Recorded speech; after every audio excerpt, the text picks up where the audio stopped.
오늘 말씀은 마태복음 5장 13절에서 16절까지 말씀 보겠습니다. 너희는 세상의 소금이니 소금이 만일 그 맛을 잃으면 무엇으로 짜게 하리요? 후에는 아무 쓸데없어 다만 밖에 버려져 사람에게 밟힐 뿐이니라. 너희는 세상의 빛이라. 산 위에 있는 동네가 숨겨지지 못할 것이요 사람이 등불을 켜서 말 아래 두지 아니하고 등경 위에 두나니 이러므로 집 안 모든 사람에게 비치느니라. 이같이 너희 빛이 사람 앞에 비치게 하여 그들로 너희 착한 행실을 보고 하늘에 계신 너희 아버지께 영광을 돌리게 하라. 아멘.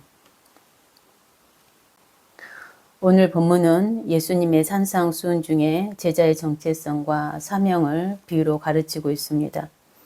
제자들이 세상에서 맡은 역할과 영향력의 중요성을 강조하고 있고 삶으로 하나님을 증거하라는 가르침을 담고 있습니다. 13절에 너희는 세상의 소금이다 이렇게 말씀합니다. 소금의 역할은 부패를 방지하고 맛을 내는 역할을 합니다. 예수님은 소금 비유를 통해서 제자들이 세상에 선한 영향력을 끼치는 존재로서의 사명을 가지고 있음을 가르치고 있습니다. 소금이 만약 그 맛을 잃어버린다면 가치가 없으며 버려지게 되는 것처럼 예수님의 제자가 하나님 나라의 가치를 드러내지 못하거나 세상과 타협하여 그리스도인으로서 정체성을 드러내지 못한다면 그 존재의 목적과 가치를 잃어버리게 되는 것입니다.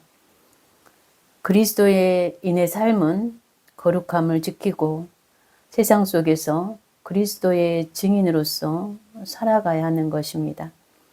세상의 악과 부패를 대항하여 여전히 흔들림 없이 그 거룩성을 지켜내고 소금으로서 세상 속에 깊이 들어가 그리스도의 맛을 드러내야 하는 것입니다.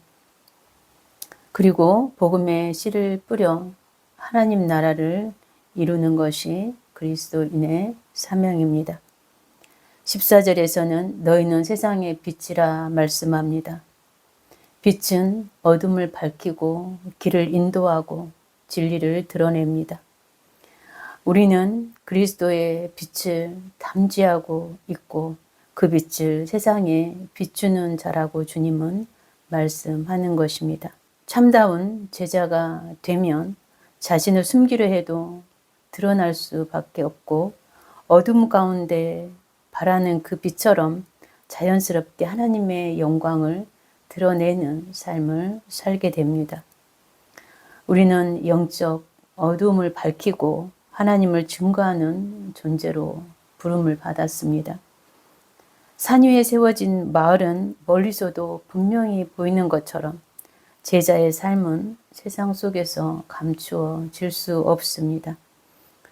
우리는 믿음과 행실로 하나님을 드러내야 하고 등경 위에 등불이 온 집을 비추어 어둠을 밝히는 것처럼 우리는 하나님 나라의 가치를 삶으로 드러내고 다른 사람이 볼 수 있도록 선한 행실을 통해서 세상에서 빛을 발해야 하는 존재입니다.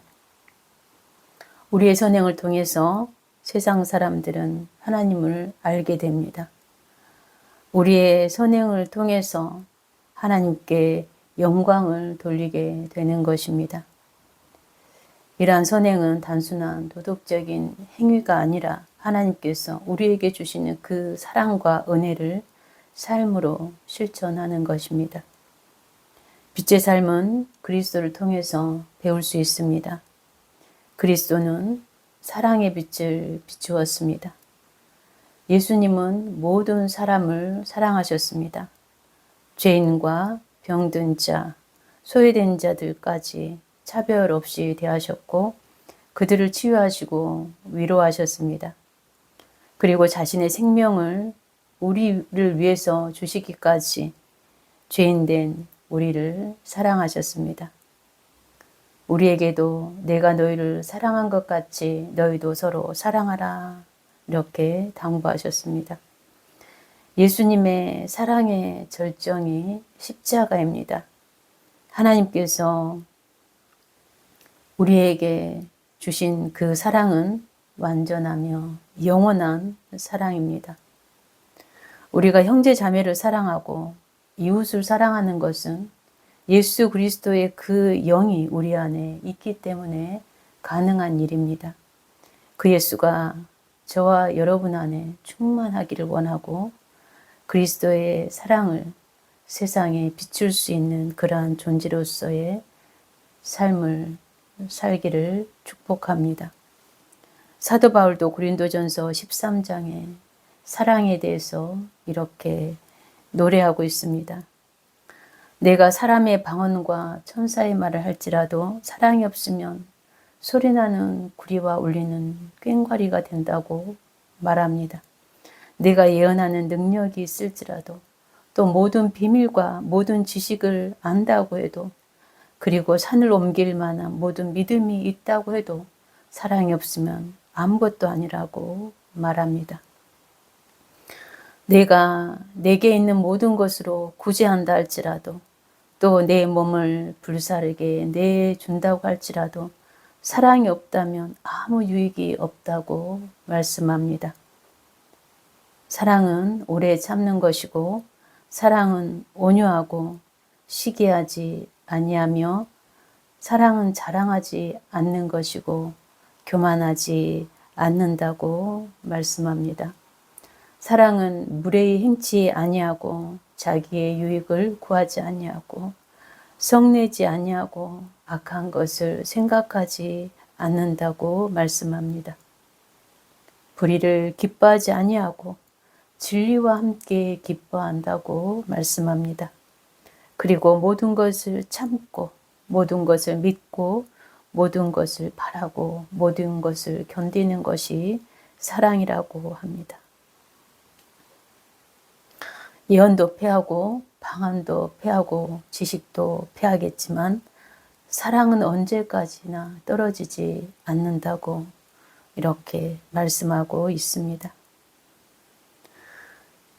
그리고 믿음, 소망, 사랑 이 세 가지는 항상 있을 것인데 그 중에 제일은 사랑이라 이렇게 말씀하고 있습니다. 우리는 이 사랑장을 통해서도 사랑의 중요성을 깨달을 수 있고 우리가 사랑할 수 있는 것은 우리 안에 있는 그리스도의 그 사랑의 빛이 우리 안에 있기 때문에 그리스도의 사랑을 비출 수 있는 것입니다.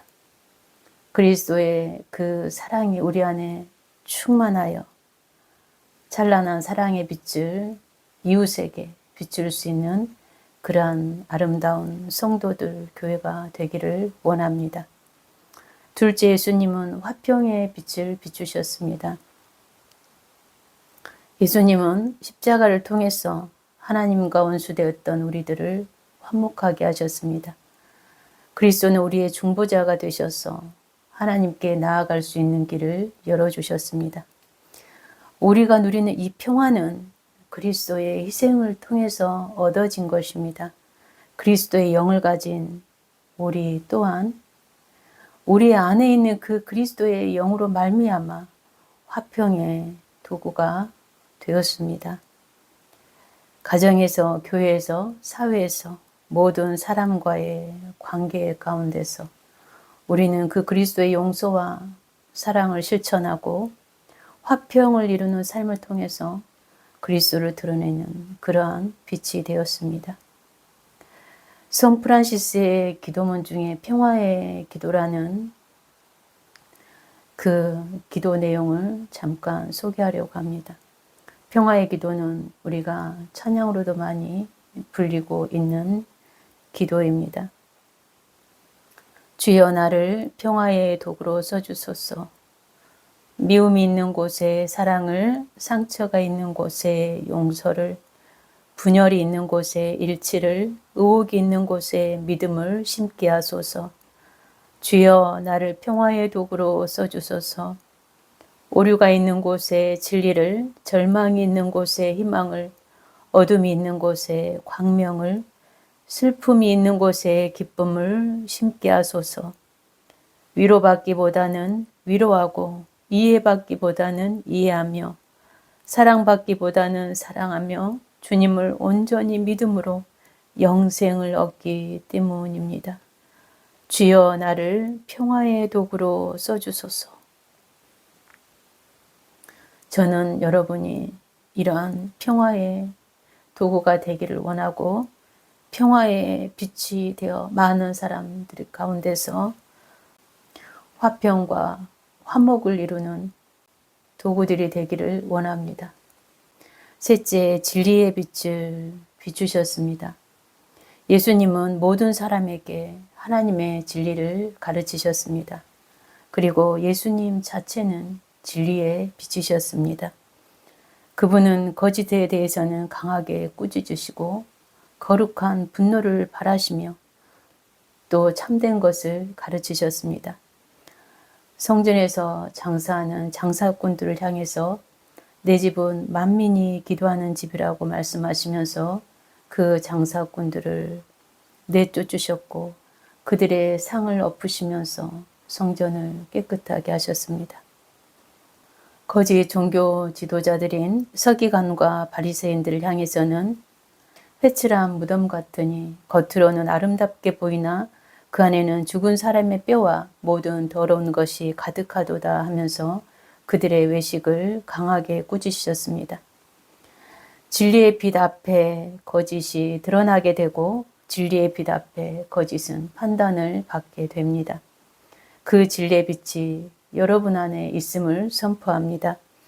여러분 안에 있는 빛이 진리와 거짓을 분별하며 진리를 따라 행하는 여러분들이 되기를 바랍니다.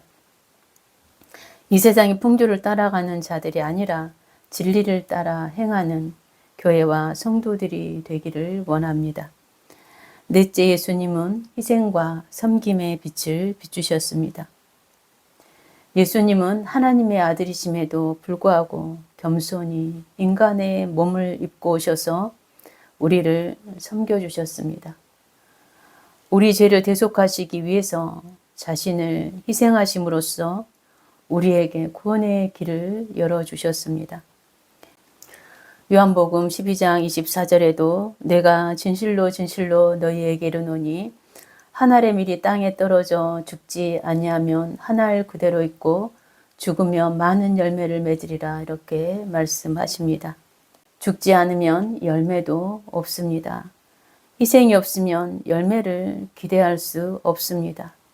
그리스도의 가장 강력한 빛은 희생입니다. 십자가, 죽음인 것입니다. 예수님의 십자가는 죽음의 십자가였지만 많은 생명을 얻은 생명의 십자가였습니다. 우리가 희생할 수 있는 것은 우리 안에 예수가 있기 때문입니다. 내가 조금 더 희생하면 모두가 행복하고 아름다운 공동체가 될 수 있습니다. 그 빛이 여러분 안에 있기를 바라고 그리스도가 십자가를 통해 생명을 살리셨던 것처럼 영혼을 살리기 위한 자기 십자가, 영혼을 살리기 위한 희생과 섬김이 여러분 가운데 있기를 바랍니다. 제자는 섬김을 통해서 그리스도를 삶 속에서 드러내는 존재입니다. 예수님께서도 인자가 온 것은 섬김을 받으려 함이 아니라 섬기려고 오셨다고 말씀하셨습니다. 우리는 그리스도의 그 희생과 사랑으로 세상을 섬기는 사람들입니다. 그리스도께서 이 땅에 오셔서 죄인된 사람들을 섬겨주셨던 것처럼 우리도 그 섬김을 통해서 세상을 밝히는 존재인 것입니다. 그리스도는 겸손하신 분으로서 겸손하게 아버지 하나님을 섬기셨습니다. 하나님은 겸손하신 분이시고 또 겸손한 사람을 사랑하십니다. 모든 사람도 겸손한 사람을 좋아하고 따르지 않습니까? 그리스도의 영이 있는 사람은 겸손합니다. 섬김을 받기보다는 섬기려고 하고 높아지려고 하기보다는 낮아지는 것이 그리스도인입니다. 그리스도의 그 섬김과 희생, 겸손의 빛이 여러분 가운데 충만하기를 원하고 그 빛을 세상에 비추는 아름다운 성도들이 되기를 축복합니다. 넷째, 예수님은 순종의 빛을 비추셨습니다. 예수님은 하나님의 뜻에 온전히 순종하셨고 그 순종의 절정이 십자가였습니다. 예수님의 그 순종이 인류를 구원으로 인도하셨던 것입니다. 예수님은 자신의 뜻을 위해서 사시지 않고 아버지 하나님의 뜻을 이루기 위해서 사셨고 하나님의 영광만 위해서 사셨습니다. 예수님은 그 하나님의 뜻을 따르기 위해서 또 끊임없이 기도하셨습니다. 우리가 하나님께 순종할 수 있고 하나님의 뜻을 위해 살아갈 수 있는 것은 우리 안에 예수가 있기 때문입니다. 죽기까지 순종하셨던 그 예수님의 순종이 우리 안에 있기 때문에 우리도 기쁨으로 그 길을 따르게 되는 것입니다. 예수 그리스도의 삶은 이처럼 사랑과 진리와 희생과 순종의 빛으로 가득 차 있었습니다. 이 빛은 단지 말로만 전해진 것이 아니라 예수님의 행동과 삶의 방식 전체로 드러났습니다. 우리 안에 있는 그리스도의 영은 그리스도를 본받아 사랑으로 섬기고 희생과 순종으로 세상 속에서 그 빛을 드러내게 되고 또 드러내야 하는 것입니다. 예수님께서 제자들에게 너희는 소금과 빛이 될 것이다 라고 말씀하시지 않고 너희는 소금이다, 빛이다 이렇게 규정하셨습니다. 예수님의 제자들은 이미 소금이고 빛이 된 것입니다. 예수 그리스도의 영이 있는 사람은 이미 소금과 빛이 된 존재입니다. 그러므로 우리는 나는 빛이고 나는 소금이다 라는 그러한 생각을 가지고 살아야 합니다. 그리할 때 소금과 빛의 삶을 살게 됩니다. 우리가 빛으로 살지 못하는 것은 우리가 빛이 아니라고 생각하기 때문입니다. 그리고 우리 안에 빛이 약하다고 생각하기 때문입니다. 물론 모든 사람들은 그럴 만한 자격도 수준도 못 됩니다. 그러나 우리 안에 있는 빛이신 그리스도께서 우리를 그러한 존재로 선포하셨고 그렇게 살도록 초대하셨습니다. 그러므로 우리는 우리의 삶 속에서 자신이 소금이요 빛이라는 생각을 잊지 않고 살아가는 것이 중요합니다. 자신의 정체성을 잊지 않고 살아갈 때 각자의 자리에서 소금과 빛의 역할을 감당해낼 수 있습니다. 가정에서는 아버지는 아버지의 역할을 통해 가정을 밝히고 어머니는 어머니로서의 역할을 다하여 가정을 세우고 자녀는 자녀로서의 자리에서 그리스도의 모습을 드러내고 학생은 학생으로서의 본분에 최선을 다하고 직장인은 직장이라는 사회 속에서 자신의 역할에 최선을 다하는 충성된 모습을 드러낼 뿐만 아니라 다른 사람보다 조금 더 수고하고 희생하는 그 섬김의 모습을 통해서 그리스도의 빛을 나타낼 수 있습니다. 교사는 교사로서 선한 영향력을 끼치고 법관은 정의를 구현하고 정치인은 하나님의 정의와 공의로 나라를 이끌고 목사는 거룩함으로 성직의 임무를 다하는 것이 소금과 빛의 삶입니다. 저는 특별히 여러분에게 당부하고 싶은 말은 멀리서 바라보지 마시고 가장 가까운 사람에게 먼저 소금과 빛이 되시기 바랍니다. 가장 가까운 가족에게 조금 더 희생하고 조금 더 사랑하며 조금 더 섬김의 빛을 발하시기 바랍니다. 하나님은 우리에게 가정을 허락하시고 천국과 같은 가정이 되기를 축복하십니다. 우리에게 가장 소중한 것은 교회도 국가도 아닌 가정인 것입니다. 그 이후에 교회도 나라도 세계도 있는 것이지요. 은혜샘 교회 성도들의 가정을 축복하고 사랑과 희생과 섬김의 빛으로 충만하시길 선포합니다. 우리가 소금과 빛이 되어야 하는 이유가 무엇이겠습니까? 세상이 부패했기 때문에 소금과 같은 존재가 필요한 것이고 어둡기 때문에 빛과 같은 존재가 필요한 것입니다. 주님은 우리에게 그 한 사람이 바로 너희라고 말씀하고 있습니다. 세상은 부패하고 타락하였다고 말합니다. 그것은 부인할 수 없는 사실입니다. 부패와 타락한 세상을 변화시키는 것은 그리스도의 빛입니다.